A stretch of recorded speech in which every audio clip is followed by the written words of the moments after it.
Hello, and welcome to another episode of the Winning with Insights podcast. My name is Mike. I am the founder of GTM Diagnostics, a market research company specialized in win-loss analysis. Today, I have a very awesome guest in Pieter. He is the co-founder of ImpactPilot, a proactive customer success platform straight into HubSpot. Pieter, thank you so much for being here. Give us a short introduction. Thanks for having me. Thanks for having me, Mike. Yeah, I'm Pieter. Live in Antwerp, Belgium, and I'm the co-founder of ImpactPilot. And actually, this is the first time that I'm in a non-post-sales role. So all my previous roles were in customer success or account management, and it's the first thing I'm doing outside of it. And yeah, of course, as a founder, you do everything. Yeah, that's very good. Yeah, because there's actually quite an interesting story in how you started Impact Pilot. So maybe to share a little bit about that, like a little bit about your background, what you've done, and how Impact Pilot actually came to Yeah, life, sort of. Yeah. of course. So I've been in post-sales my entire career. So starting at Google as an account manager, so a very large tech company. Then joined 24 Sessions, which I was the first employee, starting at the customer success function, very small. And then Message Board acquired 24 Sessions. And I joined the team there, also leading a business unit for reading customer success. And after that, I started freelancing in customer success. But I always knew that I wanted to start something. So together with our co-founder, Constantine, we made a list of a lot of different ideas that we had. And we had some criteria. So for example, we knew it had to be, we really wanted to do an ecosystem play. We wanted it to be something that's smart and also very methodologically driven. And with a lot of different ideas. And then ImpactPilot, she was born from a couple of projects that I saw while freelancing as a fractional head of customer success. Okay. That's actually quite nice. Like these are not the most typical criteria that you hear of, like the ecosystem. Okay, smart, maybe. Yeah, like we want to build something Yeah. very cool, but and the methodology. So like I want to start maybe with the ecosystem because like you've actually committed color, as we would say in Dutch, kleur Yeah. bekend, like the pretty orange of HubSpot because it's like in capital letters on your website as well. Yeah. What was behind that decision? Yeah. I think the fact that we chose HubSpot was very much related to we wanted to solve something in the customer success space. And I think one of the challenges that we saw is that a lot of customer success teams, to run their business, they were relying on customer success platforms or CSPs. So tools like Gainsights, Plan Ahead, Churn Zero, Top Tango, there's a lot of them. And at 24 Sessions, me too, we bought a CSP. At one point when you're growing up as a customer success team, it's the right thing to do. It's also fun to buy technology, and Yes. your CEO tells you, hey, now you're scaling your team, you need to build process.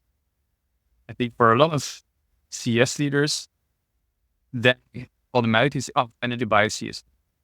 And when I look back on how we leveraged our CSP at 24 Sessions, the technology was pretty great, but we were just not ready for it as a business. So the data, there was no data flowing into our CSP.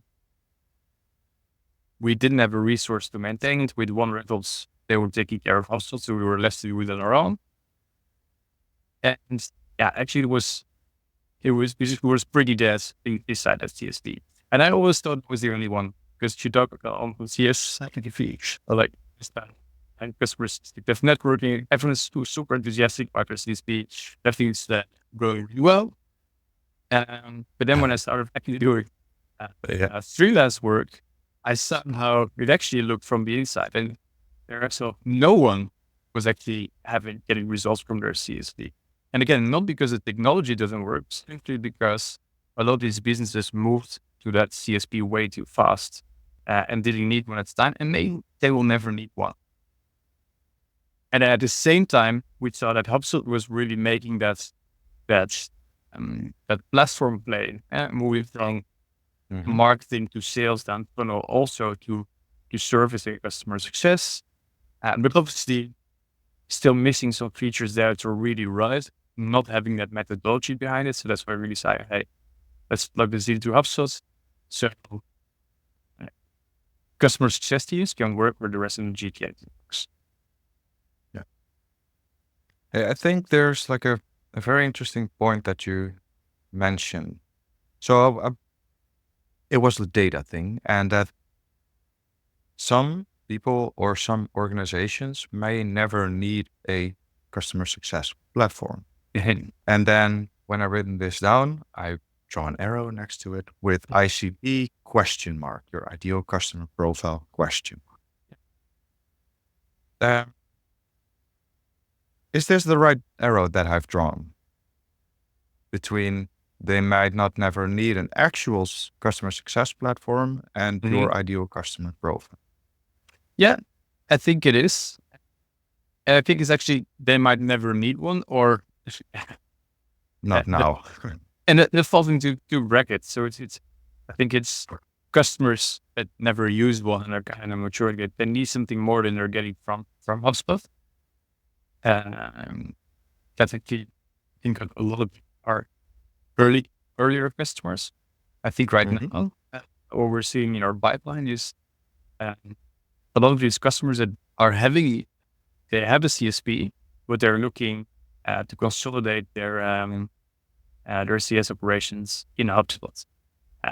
Because one, it costs a lot, as I said, it costs a lot of time and energy to maintain a second CRM, which a CSP is essentially a second CRM. It's pretty hard to maintain one, let alone maintain two.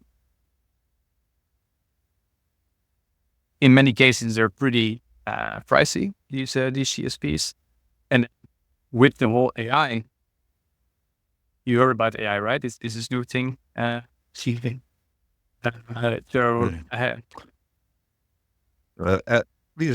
elaborate. Exactly. No, it's very niche thing.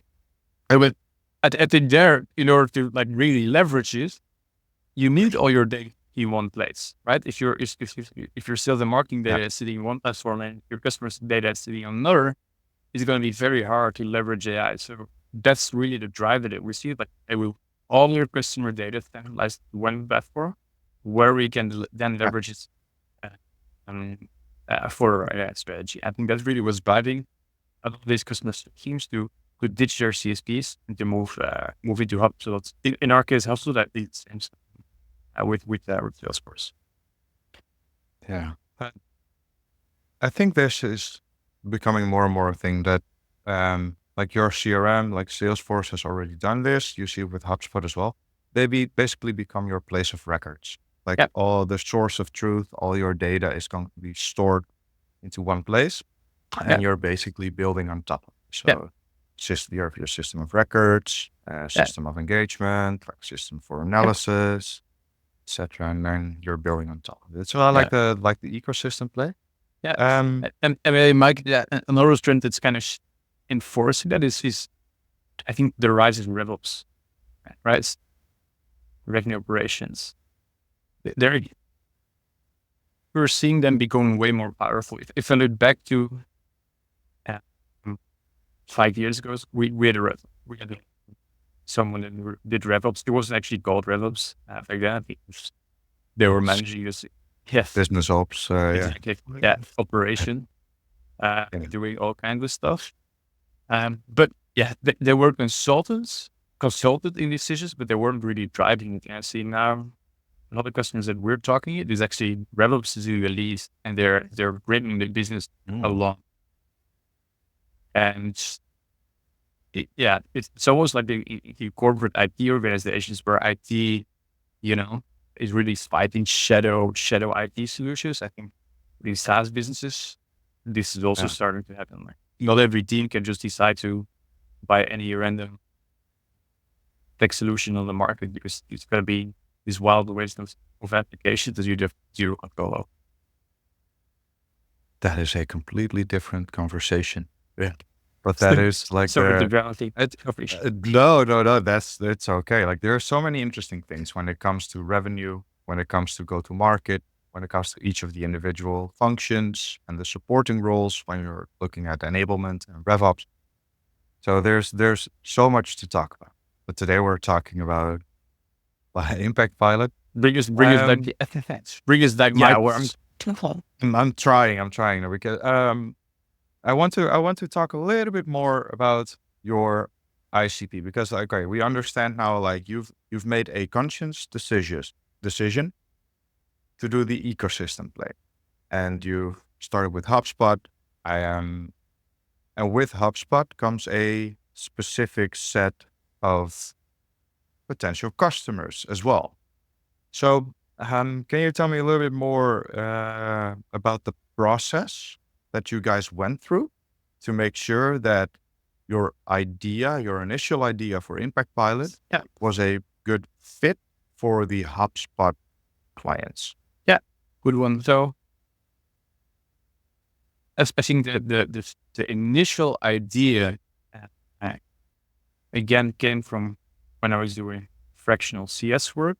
I talked about the breaking separate tools, but the other problem was SaaS leaders and SaaS revenue leaders came to me with basically the question, hey, our CS team is too reactive, or our CS team is not strategic enough, or our CS team is not commercial enough, or I don't know what they're doing every day. So it's pretty hard to pinpoint what's the exact impact of CS is for a lot of SaaS leaders and other businesses. And that's actually the initial thing that we wanted to solve. Is how do we make customer success proactive, and how can we measure the impacts from that? For that, we relied on the impact driver methodology. That's a methodology that's pioneered by Google, and which I still use for over 10,000 post-sales reps worldwide. We're basically 50% of the target of a customer success manager or an account manager at Google is not our revenue, but is on impact. So what's the impact that we're driving on our customers and quantifying that? So we took that methodology, applied it to SaaS. And that's when I actually started doing some market research, spoke to over 60 leaders within SaaS. And the feedback that we got is like, we like this methodology, we can see us using it, but we don't want to use a separate tool. And that's kind of where it's clear. Let's build this as an add-on to HubSpot. Why HubSpot? With market research, our ICP is between our SaaS businesses between C and Series B, with a CSD with more than 2 people. All right, the majority is on HubSpot, so let's go for HubSpot. Yeah, that makes sense. Okay. I think that impact, like it's a word that has been thrown around a lot. Yeah. And when you're a big fan of revenue architecture and winning by design, Yeah. then you've probably heard Jacco on the board say recurring impact or recurring revenue is the result of recurring impact. Yeah. But what is impact? And specifically, I'm curious because impact is going to mean so many different things for so many different people and organizations. How have you been able to actually structure this into a tool that you can then use for your customers? Yeah, good one. So I think maybe to lay it out, there's 3 layers to this. And I think the bottom and the top layer we figured out, but the middle layer we're missing. So the top layer is lagging indicators like NRR, GRR, basically what we're looking at. Great for looking at the health of your business, but pretty terrible to incentivize people or to steer people in the right direction, particularly CSMs, right? My NRR number might be great today, but also might be having a terrible quarter, with customers announcing they're going to churn in 6 months, but it's not going to be reflected in my my current NRR. And then you have the bottom layer, which is productivity, number of engagements. So number of emails you send, calls, UBRs, all that stuff. That's obviously also. Then there's the layer in the middle. And then there's a layer in the middle. What are we doing in these engagements that push like the indicators in the right direction? And that's where we position these impact drivers. What are impact drivers? They're basically outcomes, either outcomes that drive customer value or outcomes that drive value for your business. And what we do is we create a menu, a list of impact drivers that's super visible for the CSM, so they know, hey, these are the things I can achieve for a customer. When I achieve them, the chances of this customer renewing and expanding are going to increase. And every impact driver gets points value attached. So to signify to the CSM how impactful they are, and which also allows us to quantify the impact in a score. There have been people bashing on customer health scores, if you want to call it like this. Absolutely. How would you respond to that? Because like the way that you've put it, with like we have a list of all different impact drivers that impact your customers and will be a potential predictor for success within this account. Yeah. And then we can basically aggregate this into one number, and that is the score.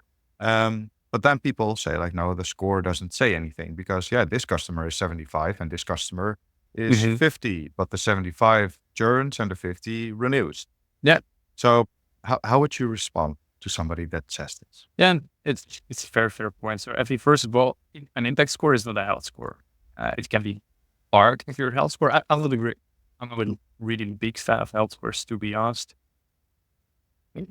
But what is impact? So they're not the holy grail, right? But they do help you demystify what your CS team is doing. So I'll give an example. I'll give 2 examples of impact drivers. One, to achieve business, so to achieve customer goals, for example, would be, did we as a TS team log and document the customer goals of our customers? And if you do that, you get 3 points. A customer gets, let's say, 3 points. What you then can see is you can look at all your customers. Where did we document business goals and where didn't we document business goals? And then customers were renewing, customers were churning. What's the ratio of that impact driver that's implemented? At one point, you're going to start to see trends. Second example is more a business outcome, business-focused impact driver. For example, a customer that does not have an auto-renewal in their contract that you need to renew, in your next renewal, put an auto-renewal clause in that contract. So in the future, there is an auto-renewal in the contract, which is of course beneficial to your business. So it's how there's confuse people, like it is not the holy grail. Please don't only look at this number, but it is very much going to demystify the actual impact that your CS team is driving. Yeah.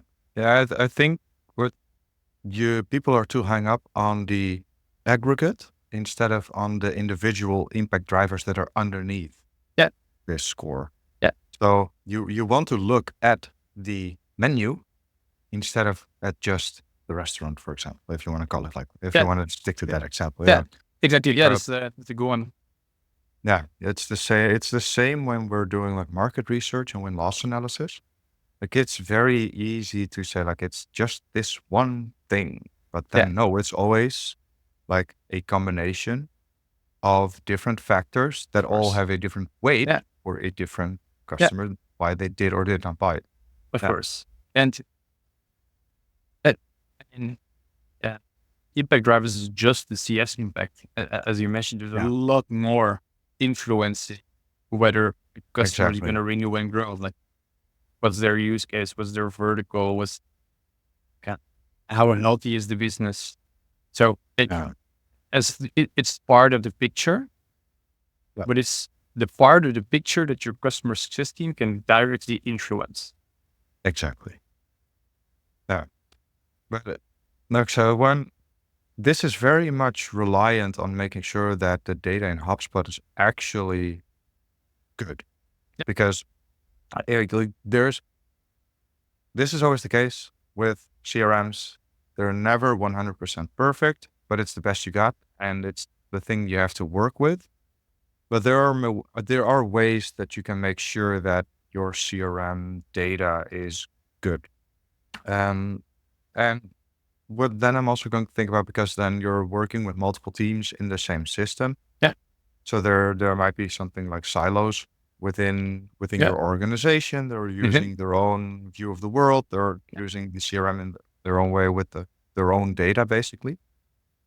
What role does data hygiene or structured data processes play in the success of ImpactPilot? So it's twofold. So at one point, you do need a minimum of data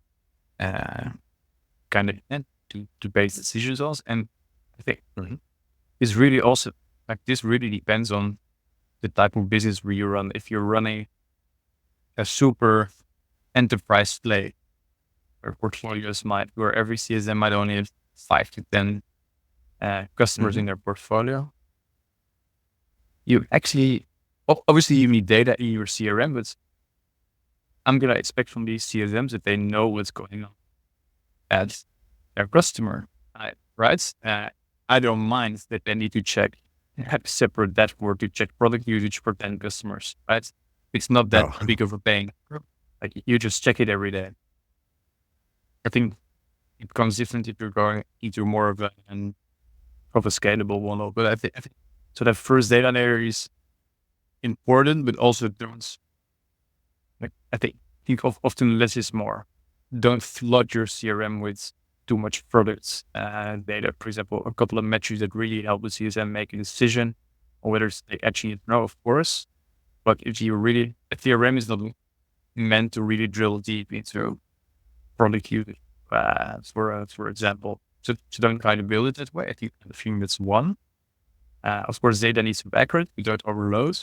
I think then the second thing is that an app like ImpactPilot, we actually push a lot of data, a lot of impact data into the CRM, which then enriches, but also gives visibility not only to the customer success team, but also to the rest of the organization, what's actually happening. So that's why I really love the platform. At 24 sessions, we used the CSP. It was Planet, actually, and built beautiful reports with my CEO in London. He just that it is helpful dashboards. So now what we do, and that's even though a lot of different companies, right? The CEO, when they check these one or two dashboards, make sure you get into those big chats. If you're a HubSpot user, the CEO looks at HubSpot. So just make sure that in the CEO dashboard, one of the reports is actually one of yours, and you're gonna get the data visibility in there and the right data. Business intelligence is like something else. Actually, one of the interviews that I'm going to do is with somebody that is specialized in building data warehouses for B2B SaaS businesses that want to get that unified view of their organization. Yeah. So yeah, don't push it to your CRM, because then you're going to probably fuck up your information and your data. Yeah. But talk to somebody that knows what they're doing, and they can basically build an aggregate of your entire business, and then get the product usage data. Yeah. Get the data from your CRM. Probably, in your CRM, probably also going to be a lot of marketing stuff. But that doesn't matter. They can get like your financial data and then combine everything and provide you with the dashboards that you're actually looking for, instead of trying to make something work that doesn't work, or isn't the place where they would like to work Yeah. from. And I So- think maybe the last thing, what you need in your CRM is things that you could build a workflow on, right? Or things that make sense to be in your report that you look at daily. So it needs to be super, super actionable, and let's say second layer data points, they don't need to be there. No.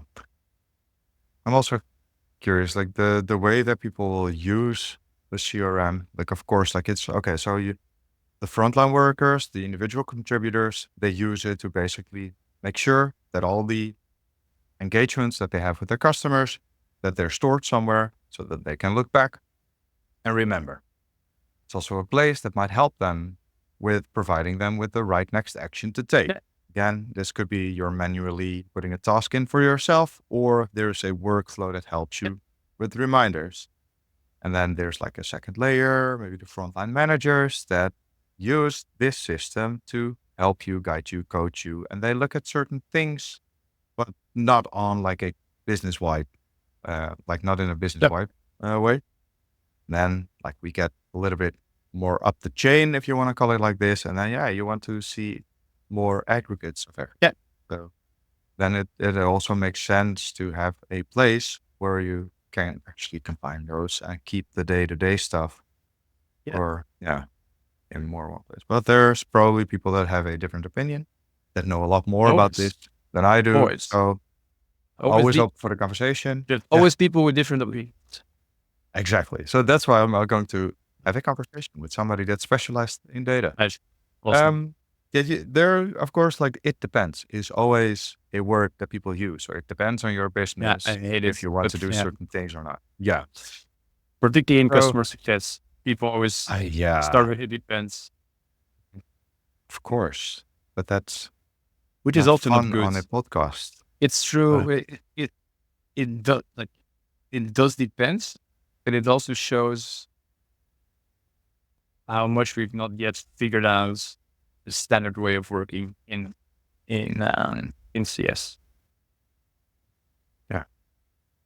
I'm curious. Okay, so let me go because there's some things that I wanted to go over with you still. So there was this methodology thing that you mentioned. This is like the designed by Google. Yeah. We went a little bit into the impact drivers, like what they are. You probably have to find that out for your own business. There are probably some examples. I don't know, maybe you can help them. Do you have like a resource maybe on your website where you're elaborating on this later? Yes. So we have a library, an impact driver library. You can find it on our website. It's about 40 impact drivers that are really universal across SaaS businesses. So for example, are they using your API, right? If yes, probably you're more sticky. It's harder to churn, and they're getting more value in the industry. Another one is C-level to C-level communication. So are you facilitating communication with your CEO and the CEO of the customer, or your CRO?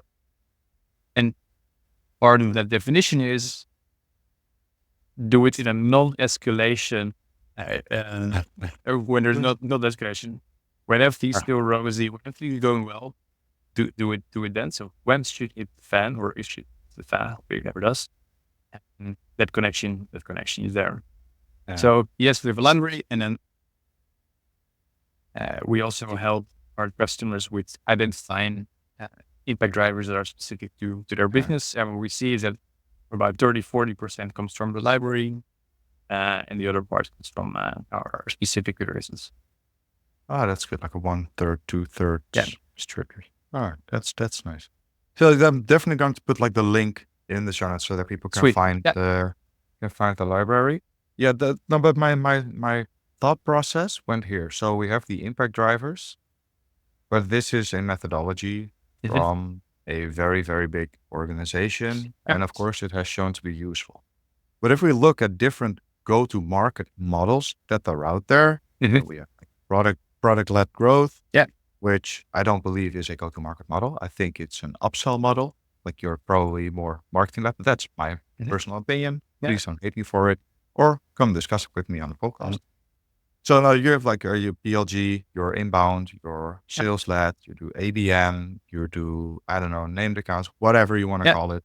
But there, the ecosystem play that you guys are part of, like the go-to network things that are Yeah. becoming more and more popular on LinkedIn, or maybe I'm just looking at too many dinosaurs. I don't know.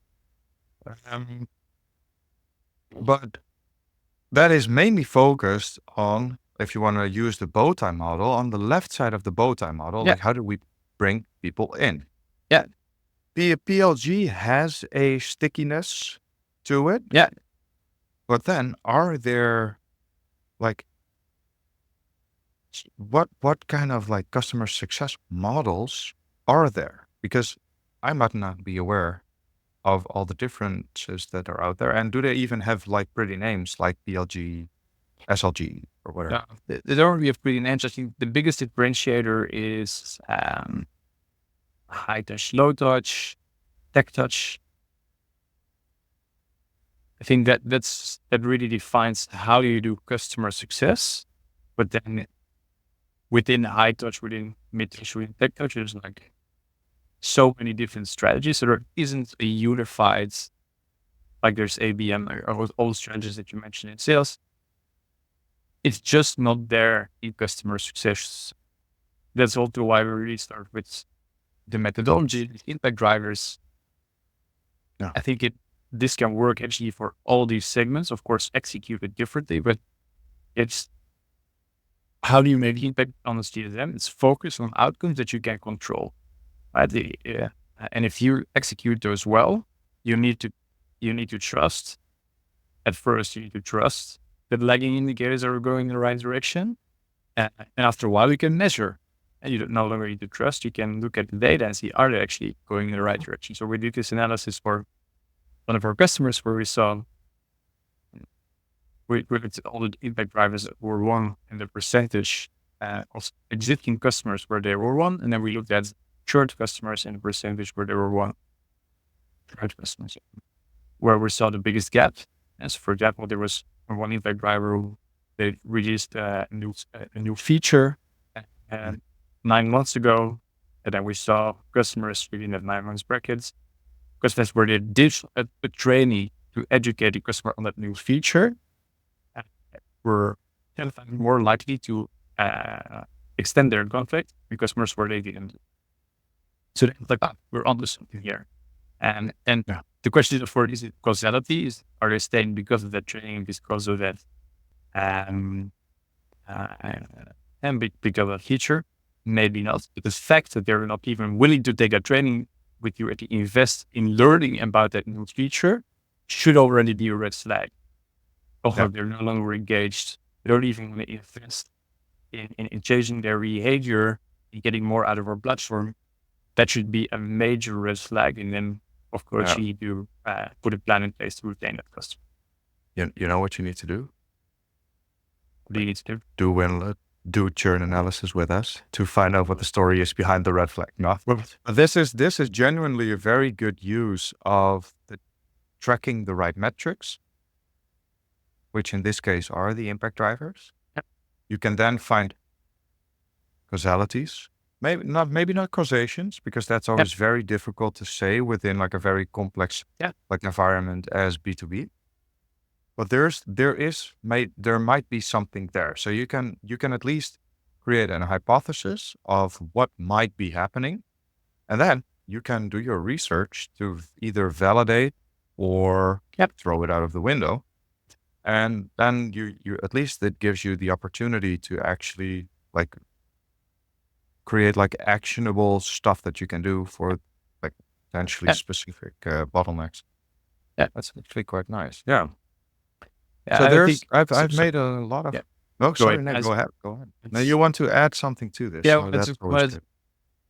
Because a lot of these impact drivers are things we all, like yesterday we at the workshop at a customer success event, where actually a lot of these impact drivers are already in the head of customer leaders. They know what works, right? But they're just executing right consistently. In salespeople do 4 or 5 things, and they do it all the time. It's through outreach, they do demos and proposals, like, and simplifying. In customer success, we do 100 things. We're generalists. We're the Swiss Army knife. I hate that. No, you should be doing 10 things, maybe 15 things, and you should be doing those really well. Don't be Swiss Army knife. Just focus and execute consistently on what works. And I think that's why customer success is often getting like this bad reputation of being reactive, being this fluffy department where we can't really measure the impact because we're spreading ourselves with it. That's very much your domain, so I'm going to take your word for it. I've never been so involved with customer success that I'm able to, because for me, it always seems like, hey, like us on the front end of the business, we do so many things and then we hand them over. And the only thing you have to do is like onboard them and provide them with goods. Yes. Nice. So yeah, I think once you understand like the intricacies of things, and you also get to the more you know what you don't know. Of course. Yeah. But we also, if I look at our current, at ImpactPilot, our current sales process, right? We have a pipeline. We pull deals through it, they fall off, or hopefully they continue. But it's pretty clear even for a pretty young company, it's pretty clear what we need to do. And I notice it with our customers now. Like when a customer becomes customer, and there's all kinds of randomness that can happen, right? The buyer leaves, they're having a bug, and that's a big unit matters in CSM. But yeah, the challenge is, how do we stay proactive? How do we pull them? How do we keep delivering impact despite all that noise? I'm curious then, because there can be many things that are hindering success within the customer success team. What have, maybe you can give like a top 3 of like impact drivers that you've seen across your customers that have been like either very on the positive side, like, hey, if these are going very well, you're probably going to renew. And if these 3 are going badly, like you're probably are leaving. Yeah. So I think a very important one, what is the customer success community and the customer success purists are raving about, which actually works, is, and sounds super difficult and basic, have we documented the goals of the customer? So what does the customer want to achieve with our product? And then I always recommend to not call it document customer goal, but document achievable customer goal. So don't let the customer tell you a goal that you know is going to be hard to achieve, right? Like, guide them on setting realistic goals that you can achieve.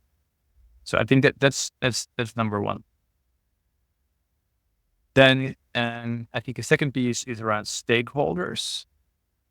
Where are we talking to the right people in the organization? And those feedback drivers can differ, but for example, do we know, am I engaging frequently with and showing value to the decision maker? So impact driver might be showed success metric to decision maker. You do that once for example. So I think that's a really important one. And I think another one that I really see work well is early renewals. Don't wait ahead of the last moment, but try to renew your customers 2 or 3 months in advance. And start that conversation super early. Customers who, if there's challenges, you have time to still solve them before the contract runs out.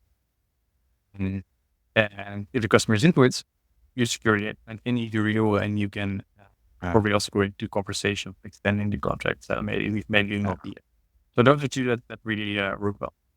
Yeah, like I'm a big fan of early renewals, because especially when you're if the initial impact that you're trying to achieve, so like, hey, when are we saying like, hey, we're all going through like this proof of concept phase, basically, if you want to admit it or not. Mhm. But once the concept is proven and you want to continue using it, that is actually the moment I would say like, hey, this is where you want to have like a conversation and like, hey, like this is how we get started. Like we're really enthusiastic about how our things are going.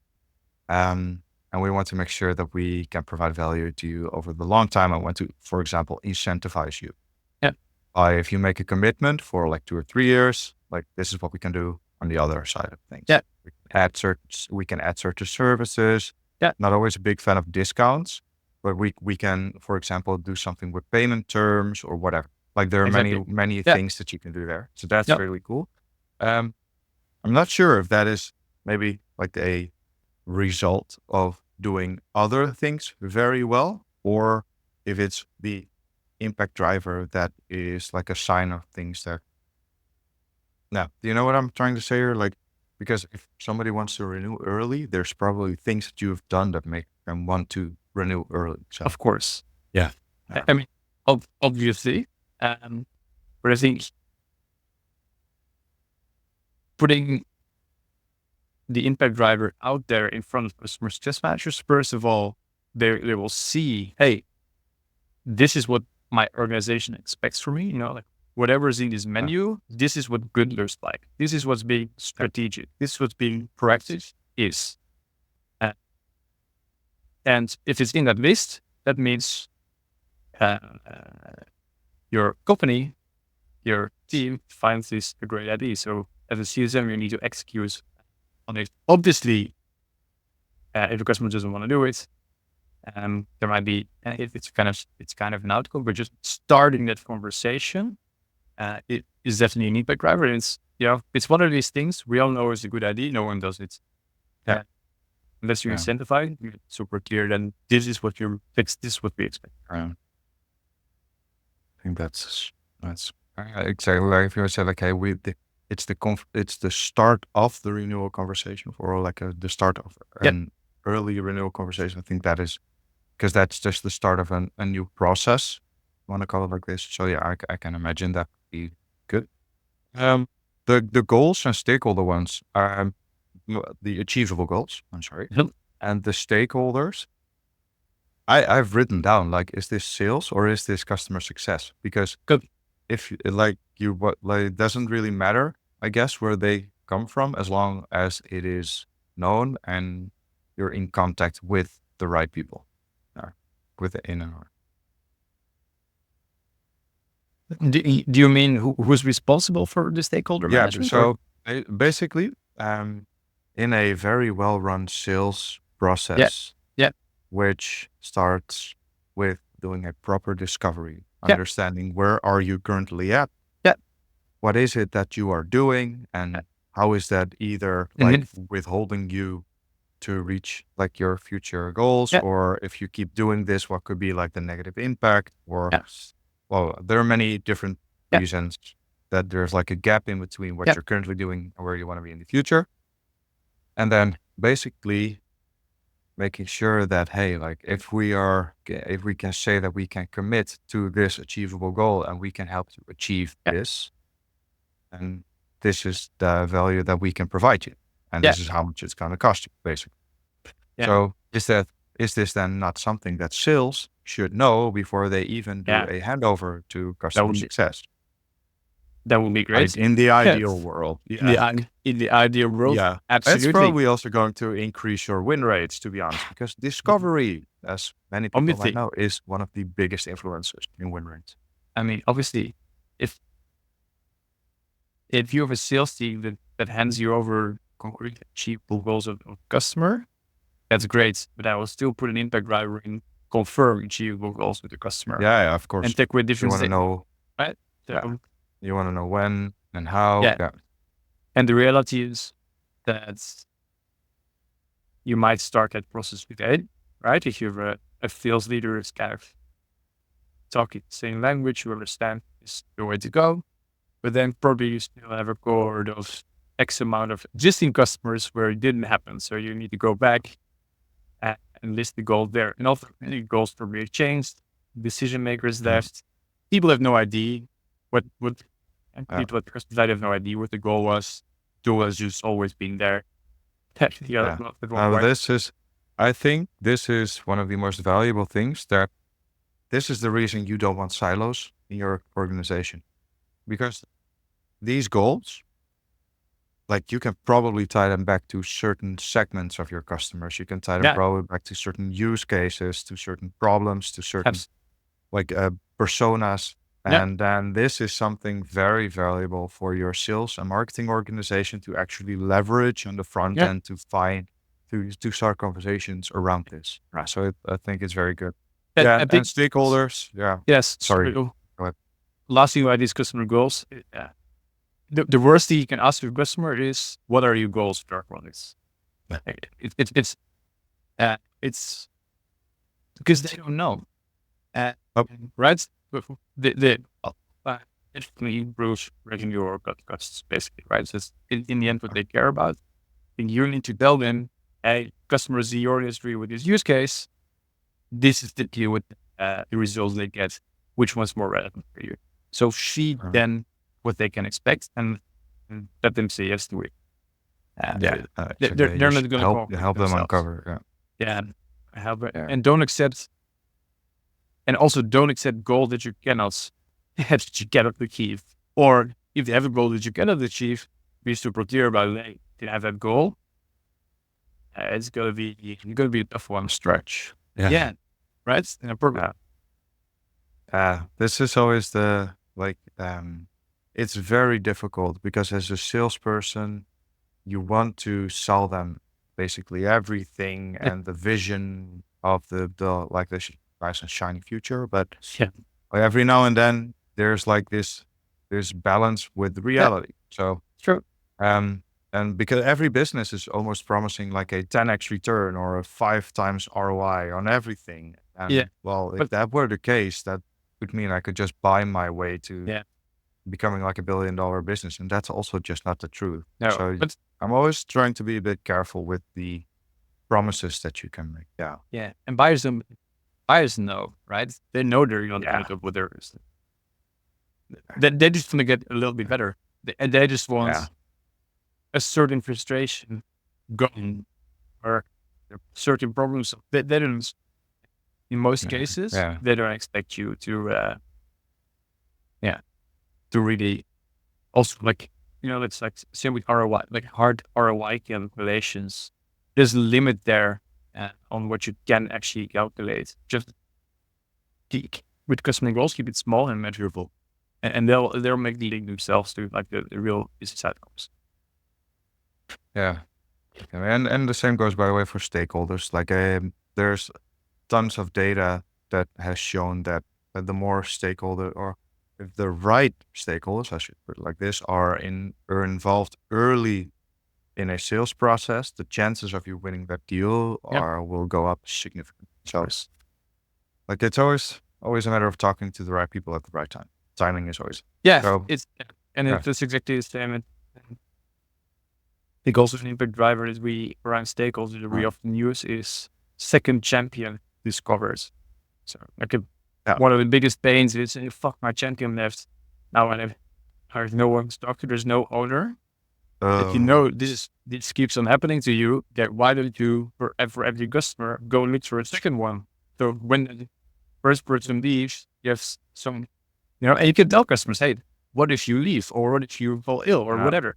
Who is going to replace you? Because and the impact driver, second champion, identified, boom, do that for other customers if you know that's a big bet. I think, if I'm not mistaken, like for example, HubSpot has done this in a very smart way, where you're able to put like a second contact person in your company details. I might say something that's not true, but I believe that is the case. Cool. It can be something so simple as this. Yeah, to just integrate it. A smart PLG way of solving it. Hey, there are so many things that we can go over, and like we're running towards the end of our conversation already.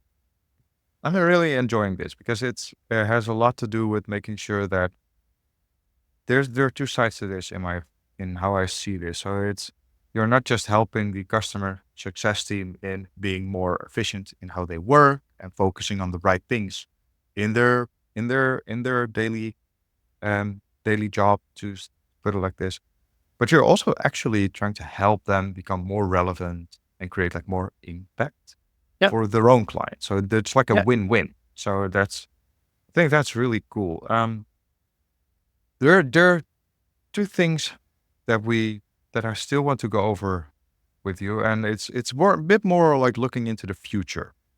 I believe we like I don't know if I think I said it, like the growth at all cost era is a little bit like behind us, Yeah. and like profitable efficient growth Yeah. has been like a term. I believe by Sam Altman, Yeah. he coined it from Pavilion.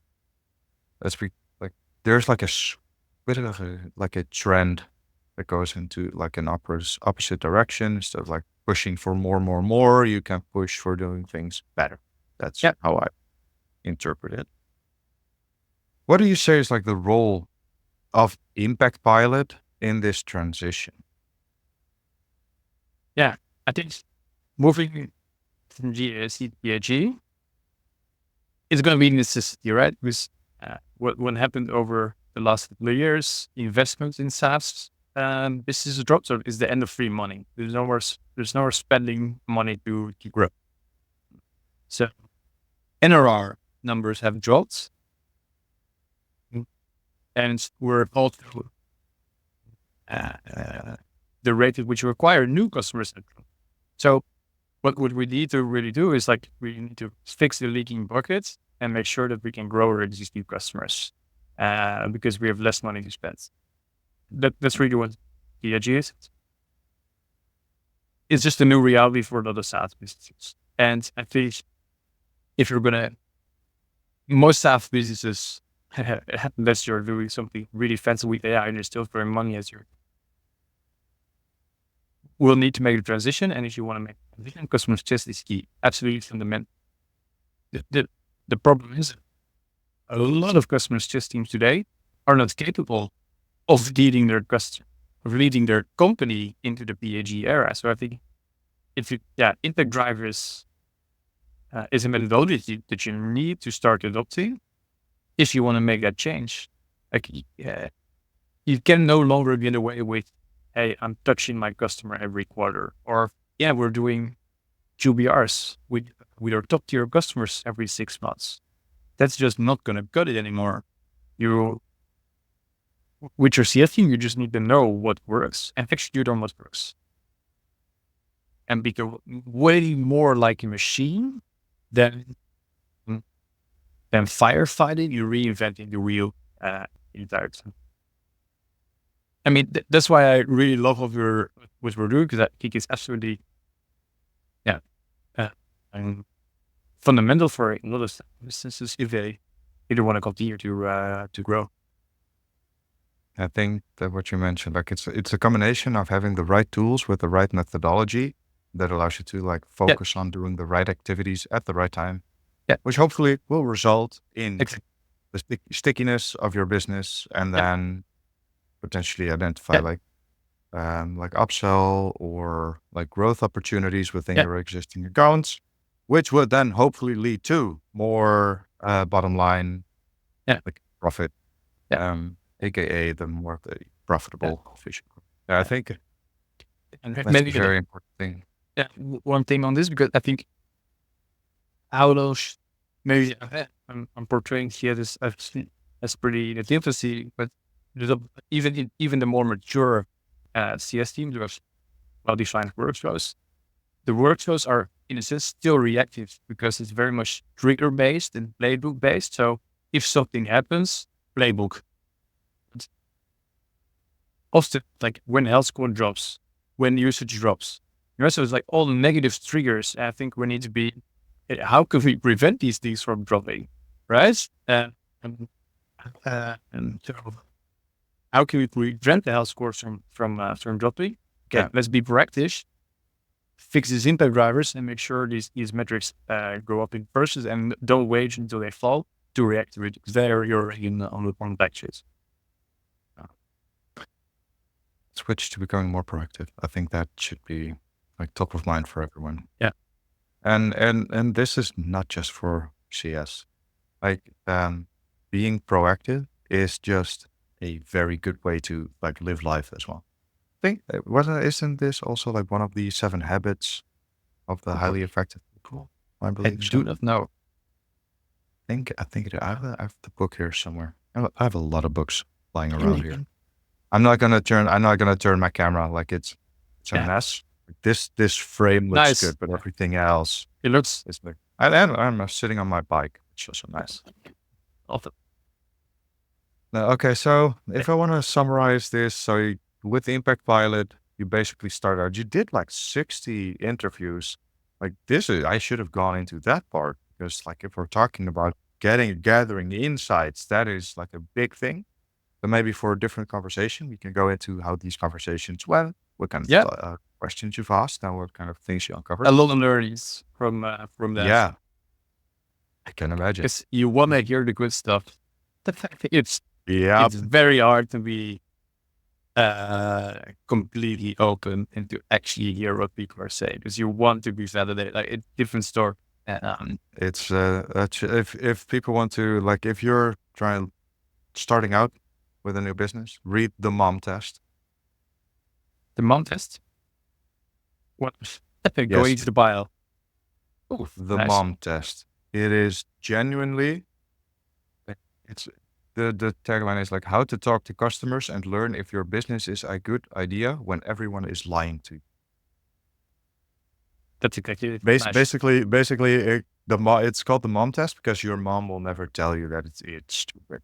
She will always be there for you. That's kind of like Okay, cool. so that's a very different story. Yep. Very cool. But then basically you went into because you've had like the past experience in Google, which was like the foundation for what you guys have been building, with the impact drivers as like the methodology and having the tool to support the methodology. So it's not just one or the other because they don't want just like something new. So that's why you have the ecosystem play here within HubSpot. It's an addition to what they already have.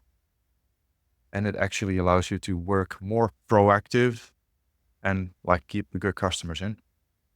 And then hopefully it allows you to become like a better business. That's the Basically goal. for yourself and for your customer. And I also think it's not just this, but if you're like in customer success, like it's hopefully it can give you like a bigger seat on the table. Like, because if you're able to show impact, if you're able to show what you bring to the table, then that's always help. Yeah, it's a really annoying question I asked during my demos, the CS leaders. Like, tell me what the impact was you made last month on your customers. It's very hard to answer. Yep. Yeah. Yeah, and I also think everybody should just use ImpactPilot because it can also help you with finding. That's a great thing. Yeah. No, but then it can also we might then also be able to, like I said, like form the hypothesis on what a potential bottleneck could be. Absolutely. And then we can help you with the research. It's like a 1-2 punch here. Oh my God. Synergy all over. No, this is really cool. I think I've been really enjoying this. Like I just want to know a little bit more about like, hey, is there what is next for ImpactPilot? Are there any very cool things that you guys are working on for the near future, just to round this conversation off? Because else we could be talking for hours. Yeah. So something we just released, but what we're investing in is basically tracking and suggesting impact drivers based on all the information that it knows. So we're using it to look at what's actually happens. Are impact drivers actually achieved, yes or no?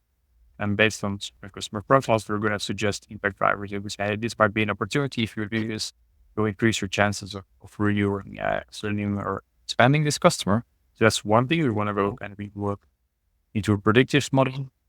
And second piece is segmentation of customers. So we've seen that if you ask about customer segmentation, there's typically like the low touch, medium touch, high touch customers. But there's actually, there's There's a way lot more. a lot more ways that you can slice and dice your portfolios. Customers who are not sticky, customers who are at risk, customers who are renewing within that, even onboarding next month. So we're looking into how can we help our customers help segment their books of business and then take action based on what that segment needs, and then again measure the effectiveness of what you've been doing. I always like it when you're able to segment your customer base better. So like, hey, it can be so simple as like having like the right tags in the right places. So hey, these like the drop-off points, for example, or the renewal point, or product adoption, product usage. Like it doesn't have to be like the entire like thing, but just like high level, like in like tags that you can apply to an account or a user. And you then hopefully from your sales department and your marketing department, you have all the like the geography, industry, size, team, etc. Exactly. Maybe even use case segmentation is also very valuable. And then this is very like it can just help you get like a good understanding of what is happening. With which customer and like what the commonalities are. Hey, and one of the closing questions I always ask the people that are here, because I've done so many podcasts right now, four or five. No, I always want to close off like, hey, if you're able to go to Pieter from when he just started with ImpactPilot, like what is one thing that you would say, like stop immediately, like ditch it right away? Good one. So we only started about a little less than a year ago, so I don't have to go we went live a little over a year ago. But what I would, I don't think that was what was it? What's the main thing? Yeah, it's a cliche one, but I think.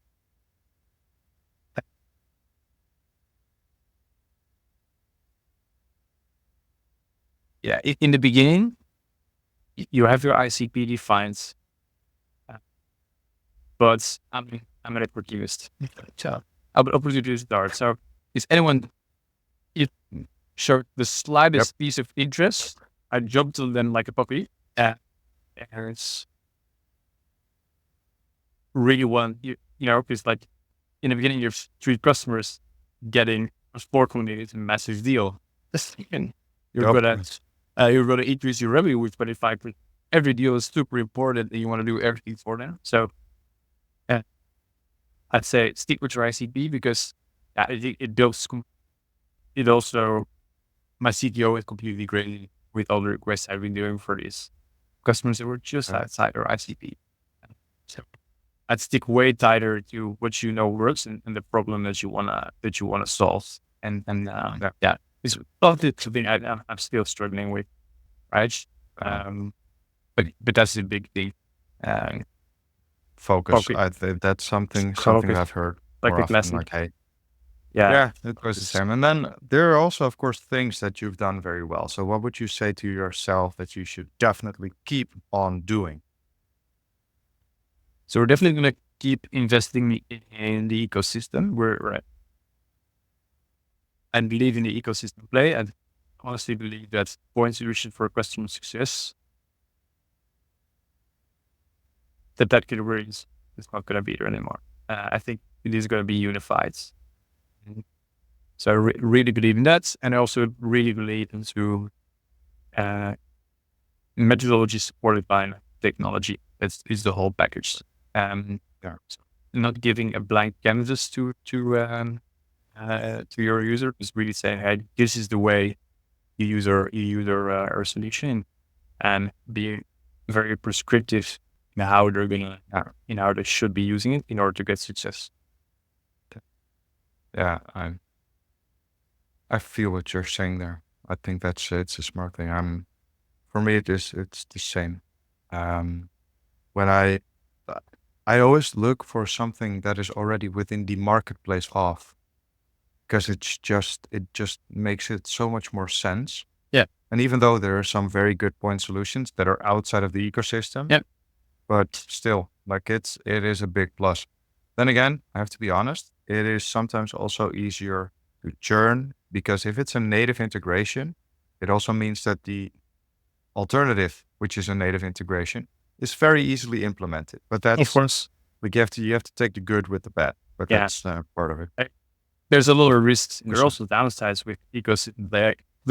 If you're talking at the event, somebody is super interested, and at one point in time, the sole crushing news comes that they're actually a sales for a customer, and they can't help that. That's really Yeah. that always pains me. But yeah. Uh, Who knows in the future? Like it could make sense for you guys to say, like, hey, the ecosystem play worked so very well for us that you might want to say, like, hey, are there other marketplaces, ecosystems that we could be Yeah. a part of?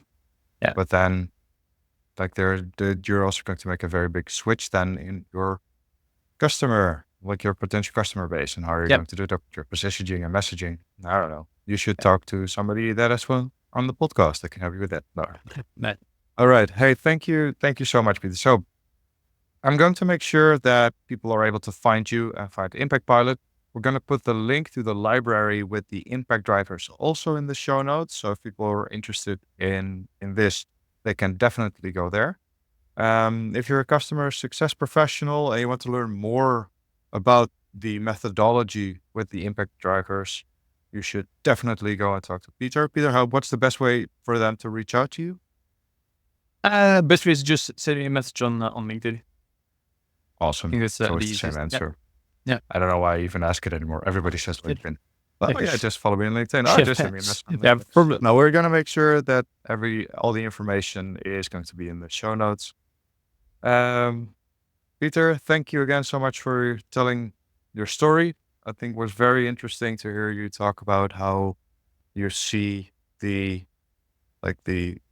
what your vision is surrounding like customer success and how that's going to help people drive impact within their organization and in the organizations of their customers. So thank you so much for joining us today. You're welcome. Thanks for having me in Talk.